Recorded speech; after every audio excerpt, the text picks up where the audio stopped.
sa Aksyon!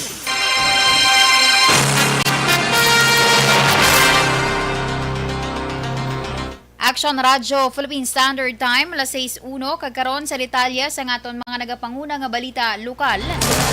Nagapati si Bacolod City Police Station Officer in Charge sa Police Lieutenant Junito Pastrana nga dako ang tsansa nga masulbar ang kaso sa pagpatay kay anay Northern Negros Electric Cooperative Cononeco General Manager Attorney Danny Pondivilla. Sunod kay Pastrana, naplastar na niya ang Special Investigation Task Group o kon SITG ang tanan nga importante nga mga impormasyon kag resulta sang ilang investigasyon nga makabulig sa ginahimo nga pag-usisa sang otoridad. Dugang pa ni Pastrana kon magkooperar ang tanan nga importante nga personalidad mas mahapos sa kapulisan ang pagkilala sa sospetsado o kon mga sospetsado. Pagpahayag pa sang hepe sa pagsinapol sang SITG, may nakita na nga direksyon ng kapulisan padulong sa pagtumod sa suspect sa krimen kag pag-verify sa matuod nga motibo sa likod sang pagpatay. Pagkita na dari sa ITG, no, kompleto naman. Galing ito, mamangkot na update. Kaya na sila, kaya na siguro, ito mag-on pa lang git. Wala, galing kita, mag-ano na naman. Hindi pa kasi sir, may nakuha kaming CCTV, tapi kita naman CCTV silos. Dahil nag-ayo man ang tag-iya nga hindi pag-pag-iya. But may vital, may improvement naman dyan pa isa-isa.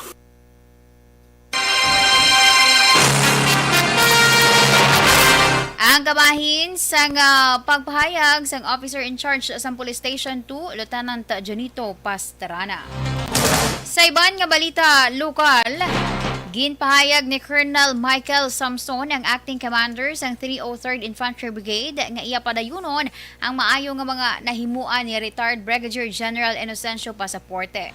Suno kay Samson, iya himuon ang ikasarang bisan na acting capacity kag mas maayo kung maging permanente sa posisyon.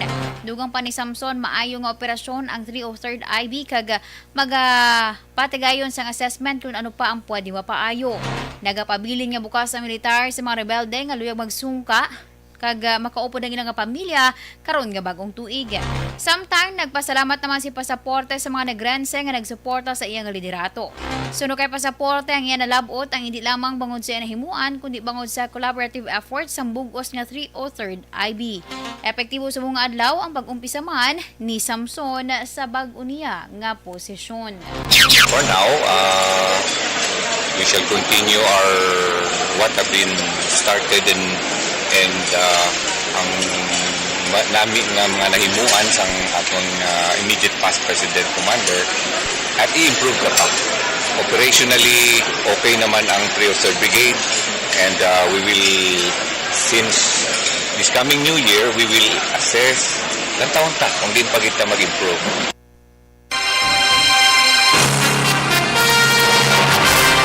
Ang kabahin sa pagpahayag sa acting commander sa 303rd Infantry Brigade, Colonel Michael Samson.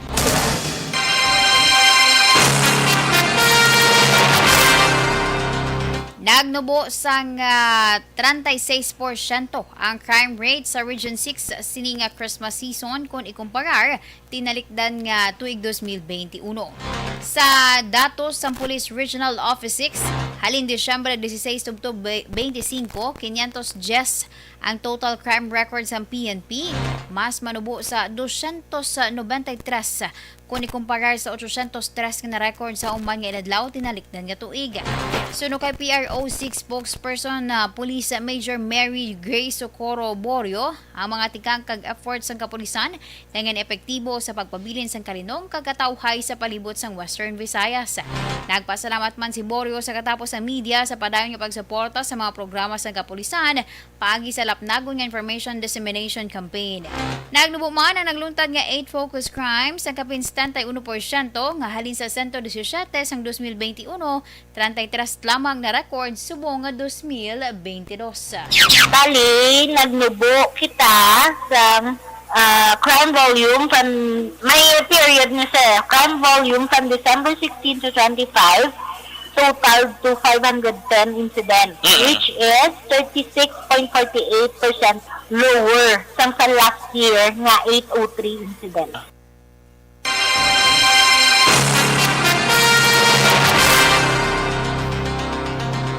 Sa dugang pang balita lokal, 3 ka mga fireworks-related injuries ang na-record sa Provincial Health Office sa Negros Occidental subong nga holiday season.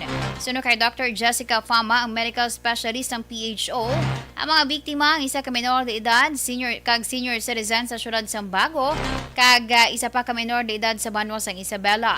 Dugang po ni Fama, gina-anticipar na sa PHO ang pagsaka sa fireworks-related injuries samtang nagahilapit ang selebrasyon sa bagong tuig.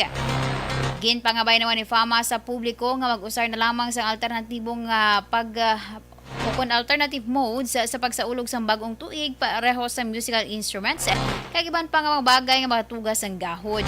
Nagapati si Fama nga isa ini sa mga pamaagi para malabot ang ginatarget nga zero firecracker injury sa New Year celebration. Una diligin panawagan sa Department of Health sa Western Visayas nga hindi magbaka sa mga firecrackers agud manikawan ang anuman nga injury kag mapatigayon na lamang sa community fireworks display.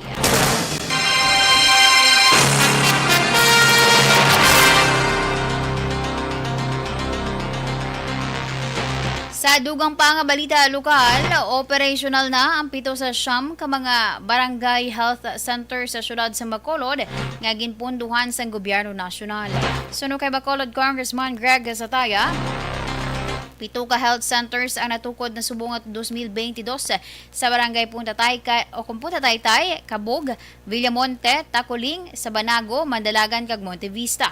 Sunod pa sa kongresista, padayon naman ang konstruksyon sa 2 pa ka health centers sa barangay Mansilingan kag sa barangay Estefania.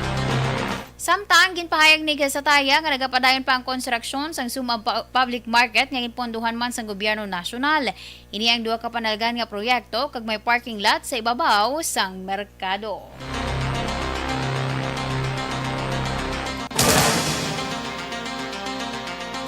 Last week, the national government already completed 7 barangay health centers. Ang pending, ongoing na lang, rin na sa last part siguro, ang Mansilingan, kita ko kayong health center na Ginatobras Mansilingan, kag ang sa barangay Estefania.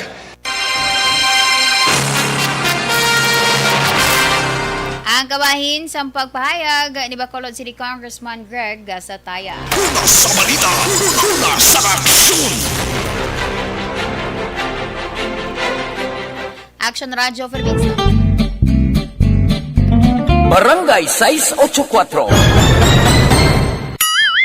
Drama komedya nga nagatalakay sa mga hitabo sa kabuhi, isyu politikal, siyensya, kag kinaugali sa surut kag guwa sang pungsod Pilipinas. Oh my God!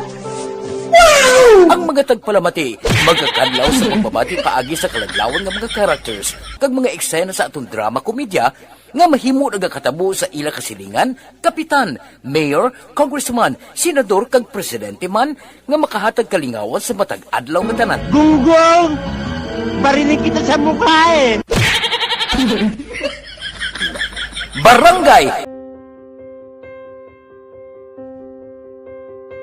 Ari, amo na po nang si mama wala di ato sa Bacolod. Sa akong birthday gani maabot ako lang sa balay. Pero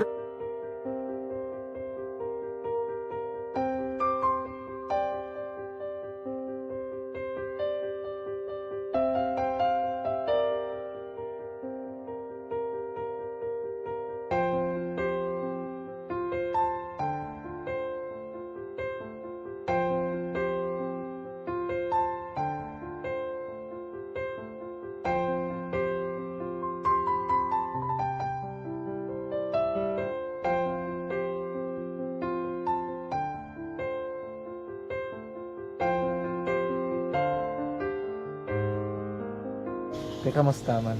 Ako na would like mayara gid na butang sa module nga search mo tapos bala mayara nga ilang taon mo sa YouTube. Di way ka man gamiton. Ti laktawan lang danay. Tapos ano naman, brown na daso. Brown na daso singaw na pasensya ma'am. Paano ka nakapadala sulat? Nagulam na ko sa akon nga friend kasi Regine bala. Sa kay ay. Nangulam ka cellphone. Nagulam ko sa ina. Pero sino to Facebook? Imo to Facebook. Bali, paano ka nakabalo nga may... Hindi kasi sugad ni Lola sa akin. Siya nagtuto sa akin nga, kamo bala, nang nabatian niya sa Aksyon Radio sang aga gito. Oo. Yun ang bala nga, isulat ko kung anong imuon. Ng pag sa page, i-like, i-share. Tinasunod mo tanahan yung ano. Isunod ko lang man. Okay. So, expect ka na nga makadaog ka. Wala, pagid kayo daw. Gusto mo ako daw, ano naman daw. Gusto ko, basta, hindi ko parang siya ma-expect nga madaog. Wala nga ma-intra siya sa ARB 4 piece lang. Amo na gani pagkabati ko kay Fritz Alanga, ari ay pamati ka mo. May gin-offer ang Aksyon Radio sa mga purpose nga kubos nga eskwela. Primary kag secondary lang na. For bugtaw. I-records ang kinanglanon nga kapatitipar ka na. Ipukaw ko niya. Karoon niya sa umuan kung kumanaki. Update mga siya. Matinandao na siya. Damo to nugid na siya. Niya padala ko na tula hasta imo mga base ko makadaog ko man ra po tatugan ko balala. Tisiling ko sa iya ako bala. Kung ano ang akong ginatulog sa inyo mo. Kayo ano na. Pagdaswang ang Aksyon Radio amo na siya ang toy-toy sa akon. Manakabati ako kay tungod nga idol kong Aksyon Radio nga permi ko na nga pamati hasta magapon. Kung itandaan ko nga program nila, mga angkor manda, tisiling ko pasalamatan tagi ng Aksyon Radio. Kaya pag-open siyang panawagan, napatian ko dayon. Kag nabuligan, kag nadala ka sa tampay. Dapat mong ginanga salamatan ang Aksyon Radio, ang tanan nga reporter dirakay. Kung wala ako nagapamatik kami sa Aksyon Radio, wala kakaabot sa premium sa Aksyon Radio. Kaya wala kita kapamatik. Tungod sila kay ara ako sa Aksyon Radio, maskin gubaon na nga, nakabatik ko. Tingnan na tanong sa Diyos ang pag-ubay nga pamati ka, kay nga mo ito mapag-abay kung pwede lang agi kaya nga mo ito. Muna ka lang. Dako na bulit siya. Kabulig na siya kay magamit mo sa module mo. Di, kung sample, mag-research ka mo. Hindi ka na mabudlayan. Nga maka-research ka. Sige, ano pasalamatan ka? Madam, salamat sa iyong Aksyon John Diaz sa tanan-tanan nga sa Aksyon. Madam, salamat sa inyong cellphone sa bong dapat pa ka mabuligan. Okay. Ano naman, message mo sa iba niya mga estudyante? Para sa iban man nga estudyante, hindi man ka maguntat kay tanan-tanan may pagsubok man na mo. Di basis na son, inyong one time nga makaswerte. Makadaog. Ano ang balong kay Lola mo nga siya nag-ano sa inyo? Siya ang nag-ano sa akon nga masiling nga mapadalaman sa istorya. May gusto kay hambal sa iya, pasalamatan na be. Last salamat na. Ay, tangan sa iyo, naka-cellphone gid ko. Tulungan. Ano man nga oras kag tion, posible nga magluntad ang aksidente sa dalanon.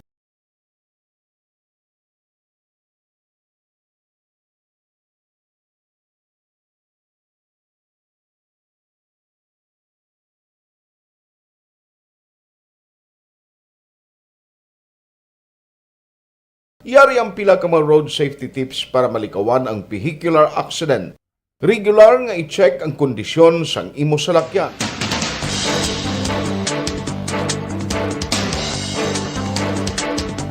Kag sa detalya sa ngaton mga nagapanguna nga balita national. Nagpandam sa karon ang mobile wallet nga GCash nga maghalong sa mga scam gamit ang mga peke nga link nga ginaligar gamiton sa pagparehistro sang SIM card. Suno kay GCash Chief Customer Officer Winsley Bangit, nakabaton sila sang report nga may pila ka mga telco subscribers ang nakabaton sang mensahe kang ila account ang gin-restrict kung hindi maka-pre-register sang ila SIM card. Tungod sinigin pahanumdum ni Bangit nga hindi pag-i-click ang link nga ginhatag sa nasambit nga mensahe kag sa baylo, i-check ang opisyal nga channels ng telco providers para sa impormasyon kung paano magparehistro sang SIM card umpisa subong adlaw. Ginpasiguro naman ni Bangit nga safe ang mga account kag pondo sa GCash samtang nagapadayon ang registration process.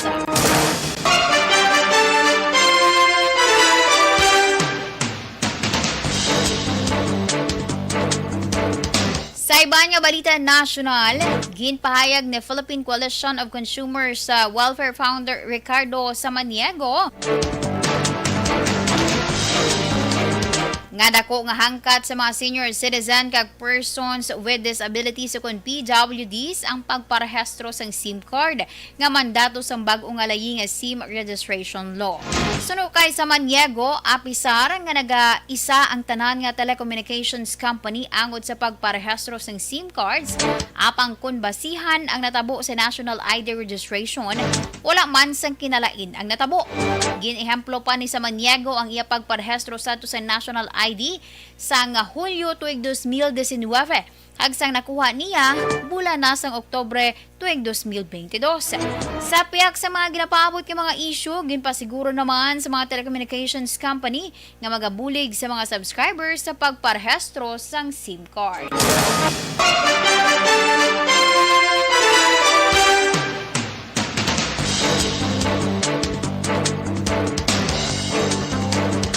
Nagtanyag sa karon sang reward ang telecommunication companies nga Dito Telecommunity Corporation kag Smart Communications Incorporated para sa ila subscribers kag potential customers nga makarehistro sang subscriber identity module ukon SIM cards umpisa subong adlaw.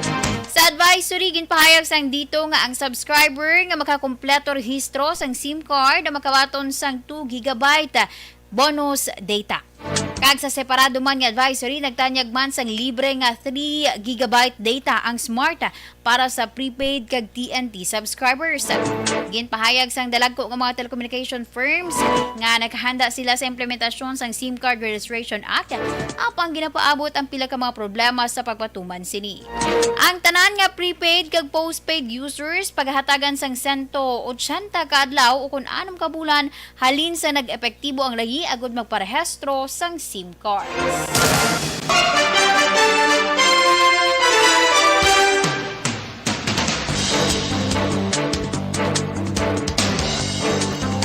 Sa dugang pa nga balita national, target sa Pilipinas nga magpartner sa China para sa pagtukod sa isa ka solar-powered irrigation project.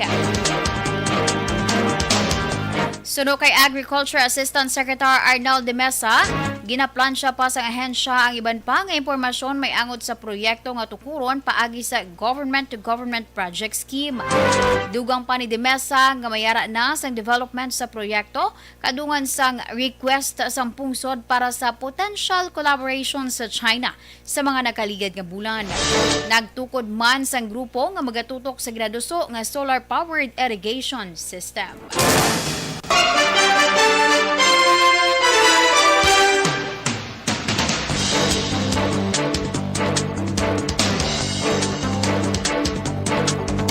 Naglabot na sa 12 milyones nga digital version sa National ID ang napanagtag sa Philippine Statistics Authority o kung PSA. Sunod kay Philippine Identification System Registry Officer in Charge Fred Suliesta, handom sang ahensya nga maglunsar sang downloadable version sini antes matapos ang tuig. Ang e-Phil ID parte sa estratehiya sang PSA agud mausar gilayon ang PhilSys bilang valid proof of identity. Mayara ini sang functionality kag validity pareho sang physical card kag pwede batunon sang ahensya sang gobyerno kag mga pribado nga establishmento sa nagkalain-lain nga transaksyon.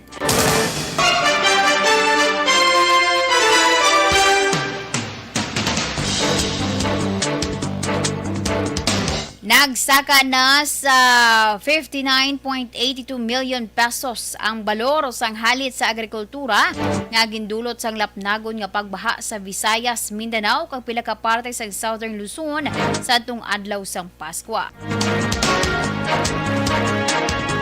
Sa record sa National Disaster Risk Reduction and Management Council, pinaka-naapektuhan ang Bicol Region nga naglabot sa 52.72 million pesos ang halit kag ginsundan sa Northern Mindanao nga naglabot naman sa 7.1 million pesos ang kahalitan.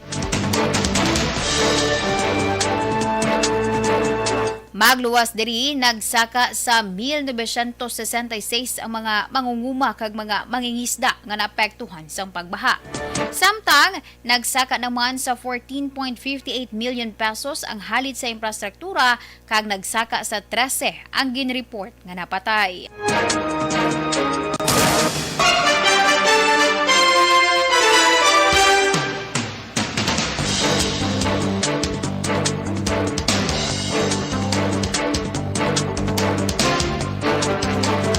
Mas mataas ang kaso sang fire incidents bangod sa palupok sa mga tuig kung ikumparar sang tuig 2021. Suno kay BFP spokesperson Fire Superintendent Annalie Carbajal Atienza, nagsaka sa 19 ang insidente sang sunog bangod sa palupok sa mga tuig kung ikumparar sang nagligad nga tuig nga yara lamang sa 7. Apang ginpahayag ni Atienza nga ang kabilugan nga 13,029 ka fire incidents halin Enero 1 tubtob Disyembre 26 sa mga tuig ang nagapabilin nga manubo kung ikumparar sa 13,534 nga na-record sang 2021 sa pareho nga period. Gina-encourage naman ni Atienza ang kada pamilya nga ipatuma ng emergency drill in the home, kalakip na ang pagtalakay sa kada miyembro sang pamilya kung ano ang himuon sa tion nga may matabo nga sunog.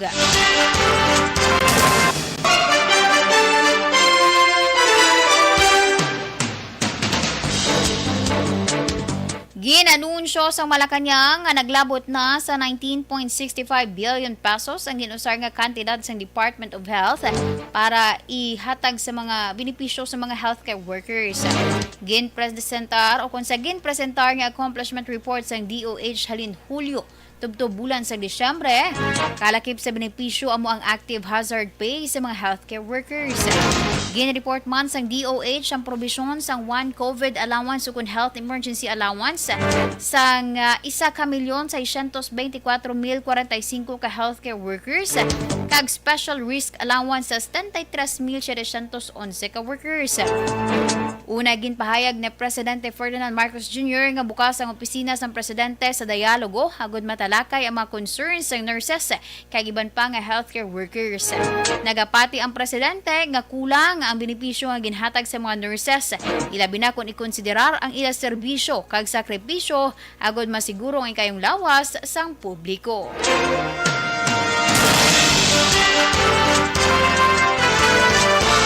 Sa iban pa nga balita nasyonal, ginpahayag sa Department of Human Settlement and Urban Development o DHSUD nga naglabot na sa 43 ka Memorandum of Understanding o kung MOU ang napermahan para sa National Housing Program sang gobyerno. Suno kay DHSUD Undersecretary Avelino Tolentino III, ang MOU gikan sa nagkalain-lain nga local government units para sa pambansang pabahay para sa Pilipino program. Tuyo sang programa ang mga makatukod sang 6 ka milyon ka balay sa sulod sang 6 ka tuig. Sa balita, sa aksyon!